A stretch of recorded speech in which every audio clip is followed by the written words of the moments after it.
So what is the key to the best overdrive tone ever? Is it a valve preamp working really hard? Or is it exotic components, inexpensive pedals with weird horsemen on them?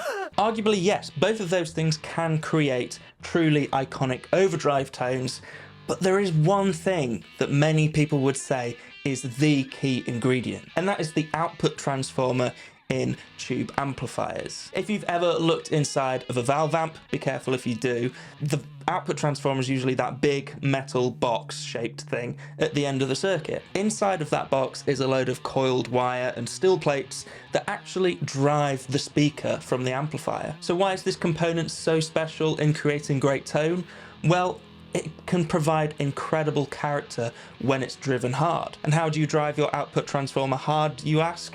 Well, you have to turn it up, and you have to turn it up really, really loud. There is a reason why some of the most iconic and best guitar tones ever are also some of the loudest. That is the sound that the silicon steel overdrive from Muir audio design is trying to capture, and the result is one of the thickest, most harmonically rich overdrive pedals that I've ever plugged into.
First of all, the name silicon steel has nothing to do with silicon transistors that you might find in a fuzz pedal, and it has nothing to do with like a steel string singer sound. Worth pointing out because that did actually initially confuse me with this pedal. Silicon steel is actually an iron silicon alloy that is used in those output transformers. Who knew? The silicon steel is actually Muir Audio Design's second ever pedal, and my first impressions when getting this thing out of the box was, wow, look at those knobs. In all seriousness, the knobs are really, really cool, and the finish on the whole pedal is really, really nicely done. From a distance, it might look like a raw kind of aluminium enclosure, but this is actually a finished enclosure, and it is done really, really nicely. All the components, the jacks, the switches, the knobs, as I mentioned, are super high quality. Not always what you would expect from the second pedal from a new small boutique UK pedal builder. The silicon steel features a traditional overdrive circuit, but combined with a transformer based gain circuit for that ampy saturation. The pedal has harmonics for days and really nails the sound of a big amplifier without being super gainy. Yes, it can get to points where I would describe it as high gain, but for me, some of the best rock and roll guitar driving sounds are actually pretty low gain. It's intense and it's pure rock and roll.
The pedal has 4 controls, level and gain on the top, provide us a wide range of boosted to thick gain. And then we have bass and treble. And you've heard me say before that 2-band EQ overdrive pedals are my favourite overdrive pedals. The way that you can interact with bass and treble as frequencies, for me, are a bit more intuitive. I know how to instantly get the tone that I want and carve out my spot in the mix. And there's no exception here. This is a great 2-band EQ, but you can tell that Muir's first ever pedal was a really interesting EQ pedal because some of that translates here. This is a really interesting EQ section. Sometimes it can be quite hard to put your finger on what they're doing, but there's something more going on here. We can focus on the mids of the tone by backing off both bass and treble, almost creating a really weird, strange, thinner sound, Tweedy-esque, I guess, maybe even Josh Homme-esque, you know, that sort of crunchy tone that is all focused on the mids. But if we crank both of those knobs, it scoops out the mid-range and brings up the highs and trebles around it for big, huge wall of sound rock and roll. You will hear in the sound samples as well that there's a lot more going on than that, and the midpoint and the mid-range can completely change depending on where you have those controls set. It's really interesting, and you've got to hear it to kind of understand it.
It's incredibly thick, the harmonic content is pretty insane, it's more amp-like than most amp-in-a-box type pedals, and its character would absolutely stand out in a band mix. It gives us the ability to get that cranked output transformer tone at any volume level, and that kind of makes it worth its weight in gold.